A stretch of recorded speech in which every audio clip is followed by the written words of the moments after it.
Number 8 Oregon versus number 7 Washington. This is also basically the number 1 and number 3 guys in betting odds for the Heisman right now. I believe so, yeah. Bo Nix for Oregon, Michael Penix Jr. for Washington. Penix Jr. is one of those guys, because we played Washington in the bowl game last year, I watched more of his film last season. Sure. Going in, and then we played him, and you're just like, hey. So I was already on board that this guy was really good. He's playing at a high level this year as well. He's actually the odds-on favorite now to win the Heisman, even though Caleb Williams is still the talked about guy. Right. They're predicting. He hasn't jumped him in draft order yet. No, he's not jumped in. We know, and he's not going to. Right. Caleb Williams is who you'd make in a lab if you wanted to make a quarterback. Yeah, he's the creative player. Yeah. So, but this will be an interesting game. So, number 1 in college football in yards per game is Washington with 569.4 yards per game, right? Number 2 in yards per game is Oregon with 555.8 yards per game. So you have 2 of the most prolific yardage offenses in college football right now. This is going to be a high-scoring game. Neither one of these guys play a lot of defense. It's going to come down to if you get a turnover and someone just basically turns over the possession, I think you're probably going to go for it on a lot of fourth downs. I would think so. So this game will come down. Washington is a 3-point favorite in the game. I would take Washington in this game. I'm just a bigger fan of Penix Jr. than I am of Bo Nix. I think Oregon is probably a more complete team. But if I look at just some of the key players on Washington, I like what they do a little bit more. It's kind of a toss-up, but I would take Washington in this one. Just because I kind of like those guys a little bit more. And if I'm going to say who I think would make a mistake, I would put it on Bo Nix before I would put it on Michael Penix. Yeah, I would have to agree. I'm also going to take Washington in this one. Bo Nix, he's only 14th in yards per game, but it's a little skewed. He barely plays in the fourth quarter because Oregon's always up by so many points. Like in this meeting of juggernauts, though, like you said, I genuinely don't know which way to lean. So I'm going to get a little help from my friends in Vegas, and whichever way they're leaning, that's where I'm going. I'll take Washington to cover 3 points. Yeah. All right, there you go. Let's go over to a Big 12 game. Kansas, number 23, Kansas. Everybody thought that Kansas was going to lose last week with Bean still starting. Jalen Daniels out. Everybody thinks that they're not going to be able to do anything. They go on to destroy UCF. Boy. They have 399 rushing yards last week. Oh my so it's not, they said, all right, we don't need the quarterback. We're just going to run the ball. They kill it. Here's the problem. Oklahoma State last week allowed 220 rushing yards to K-State. So if we say that this team is going to be this Oklahoma State, they've kind of been on and off. They play better at home than they do on the road. So, they could come out and Mike Gundy could have the right game plan. Jalen Daniels is still a doubtful for the game. They don't expect him to play in the game. So you'll have Bean most likely playing again. But I still have faith in this Kansas team. I think they're doing well. I have faith in them to come through and beat an Oklahoma State team that just seems a little bit down right now. Yeah, I'm kind of on the same side of the fence there again. The offensive numbers for both teams are nearly identical except one, and it's the one you brought up. It's the rush yards per game. Kansas 232 to Oklahoma's 132. Give me Kansas -3 in that game. Even though it's at Oklahoma State, I tend to lean with the home team on close matchups like that, but I just think the ground game is going to be too much to handle. Yeah, it's one of those Big 12 things. I think Kansas is just a different, I think they're one of those teams that is using NIL and the transfer portal and all of that at a higher level than a lot of these other teams. Mike Gundy is especially behind the times on those things. He just outright refuses. Yeah, so when you have those, the teams that are kind of elevating are the teams that are using every tool at their disposal, where Oklahoma State, between not really wanting to do it and, their big sugar daddy passing away, they lose. So it's hard to, get money. They just seem a little bit behind talent-wise. They're going to put up a fight, but I think Kansas is actually still going to win after we saw what they could do last week. Auburn versus at LSU, number 22 LSU. LSU's favored by 11 points, which is still a big number, and I get it, but LSU has not looked good. Their offense looks great. Their defense looks terrible. Oh, yeah. And Auburn is not great, but they have a pretty good defense. They're hard-nosed. They're going to be physical, and it's kind of this battle of a finesse team versus a team of just guys coming right at you. Right. And LSU is 113th in scoring defense. So you can, even though Auburn's offense isn't great, you feel like they are really going to be able to get some points up against LSU. And if you're able to get in and get some hits and win the line of scrimmage, defensive line of scrimmage against the offensive line, and slow that offense down just a little and maybe get a turnover or two in that game, I think it's wide open for you to cover 11. That's like, you may not beat LSU, but to cover 11, they covered against Georgia last 2 weeks ago. When they played Georgia, they covered that. I believe they were a 10-point dog or something like that, and they lost by 7 and put a scare into Georgia. So this Auburn team is not great, but I think they can. I don't think they're a double-digit loss to LSU, an LSU team who is just really struggling, and the defense doesn't seem to really care that much. Yeah, no, and I hate this, but I agree again. 3 out of 3. I think the way Auburn plays football, they want to play defense and they want to move the ball on the ground. Yeah. I think that lends itself well to staying within a double-digit spread just because it shortens the game up.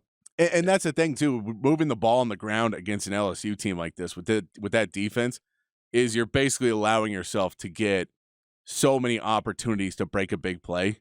Yeah. Because they just, you're like, hey, if they just, enough of those guys don't pay attention on the play and we get one to the outside, we don't have to take a high-risk play to try and get all our points up. We can kind of just run the ball and play short game and we're just going to break this thing down 3 to 4 yards at a time. And try and use time to really bog down your offense that you don't ever get a momentum going in this game. So I think LSU could still win this pretty easily, but 11 points is a lot of points. And I typically don't like double-digit spreads in the SEC unless it's Bama or Georgia. Yeah, I agree. And Georgia didn't cover against them in a double-digit spread anyway against Auburn. Right, exactly. BYU at TCU. TCU is a 6-point favorite. These are some of the Big 12 games where you're starting to look at who else may be in the one-loss club or who else may be kind of competing with Texas and TCU because of what they did last season. Yes, they lost a lot of players. Can TCU they look like they're playing better than when they started off the season, where they had a lot of struggles, get that Colorado loss, trying to find themselves. They're doing a little better right now, but they also lose their quarterback, Morris. Josh Hoover, redshirt freshman, is going to come in the game. Comes in the game last week. First play fumbles snap. Yep. Second, then in the next drive, throws an interception. Great. So not a great start to his career. But then he kind of turns it and he plays okay. He had a decent line by the end of it. Yeah, so he figured it out. He bounced back, right? So I think that he's going to be able to I'm curious to see. Now, he may be awful, and, this may be a runaway for BYU, but BYU is not a great team either this year. They've had turnover problems in some of their losses, and I think the game will really come down to whether Hoover or BYU decides to turn the ball over. And if TCU's defense is able to get them to turn the ball over a couple times, then I think TCU can easily cover 6. Yeah, I'm going to go the opposite way on this one, actually. There you go. I'm going to take BYU plus 6. That redshirt freshman it's a little worrying. Josh Hoover at QB. I know he had a good line, but I don't trust him to put enough points up to cover the 6 points. I think TCU could still win the game, but I think maybe a field goal. All right, well, let's do one more, and we'll get to Patrick's Big Fat Poll of the day. We'll get you guys on the text line, 512-447-3776. One more, but there's a big one. This one is big.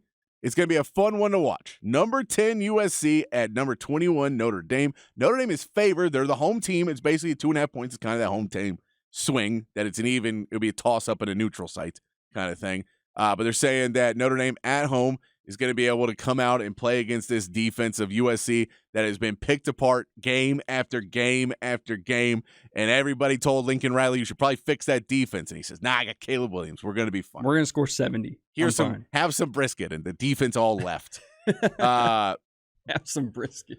But the Notre Dame, they've lost 2 out of their last 3. The one they won was also barely a win. So they have had some struggles over 3 weeks. And it's Sam Hartman, the quarterback for Notre Dame, transfer from Wake Forest, had a pretty good season up until these last 3 games, and it just kind of slowed down, and the offense doesn't feel like it's really moving the ball well. And what can cure that but playing a rivalry game against a terrible defense? Because this is a big rivalry game for Notre Dame and USC, and they're going to come out and, this saving Notre Dame's season, because if you lose this game, you are now Sam Hartman thing. You could put up all the numbers, but you're done after this year. Yeah. Now we got to go find another quarterback, right, and try and bounce back another one. And people going to be starting questioning Freeman after Brian Kelly, and is that the answer? And how much more of a leash do we give him? Do we give him a full another season to put this together? But that's if you can recruit another quarterback. But if you can't get another quarterback in there, then it doesn't matter how good your defense is. So we know that it's going to be, can Notre Dame's defense slow down Caleb Williams, which I think it's going to be. Notre Dame's defense is better than USC's off. Like, I'm trying to put this in the way of the matchup of Notre Dame's offense versus USC's defense. Sure. I think Notre Dame wins that more than USC's offense versus right. Notre Dame's defense. That's I just feel like that is a game where that USC is going to be able, that Notre Dame's going to be able to put up points. All that being said, it's a rivalry game, and I think Caleb Williams just wins the game. I think Notre Dame has not shown the ability to close games, and so everything would tell you I think Notre Dame's going to be able to put up points, but I think Caleb Williams just does Caleb Williams stuff at the end of this game, and it never gets out of reach for USC, and they're able to have a drive at the end of the game or around the end of the game and go put up the points, and then Notre Dame's not able to get it moving at the end, and all you need is a field goal. And that's so that kind of thing is, so I could see that. That's what I'll say. I'll say that I'll take the dynamic player to make this will be his big highlight reel so far of the season for Caleb Williams is what I'll say. I'll say USC wins this one. Okay, I'm going to go the other way. I like when we disagree. I don't like when we're all in unison. Yeah, I'll take Notre Dame to cover the 2.5. I will say this, the weather forecast, now obviously weather can change, but the weather forecast predicted for that game, 45 degrees, 50% chance of rain, and gusts up to 25 miles an hour. Nice. Yeah, that sounds like a dirty, gritty kind of football game, doesn't it? Yeah. That doesn't really sound like USC's style. It does not, but I also think Caleb Williams can kind of get out of the pocket and run the ball some in that as well. And if he can get out of the pocket and move a little bit downfield and then get the ball and create, I think he can create in space and not necessarily chunk it downfield, but get those 15-yard passes in to a guy who's wide open. Yeah, we'll see. So, it's going to be tough. The field's going to be a little damp. Give me the Fighting Irish in the cold, and again, Sam Hartman against that USC paper mache defense. I'll take that all day. Love it.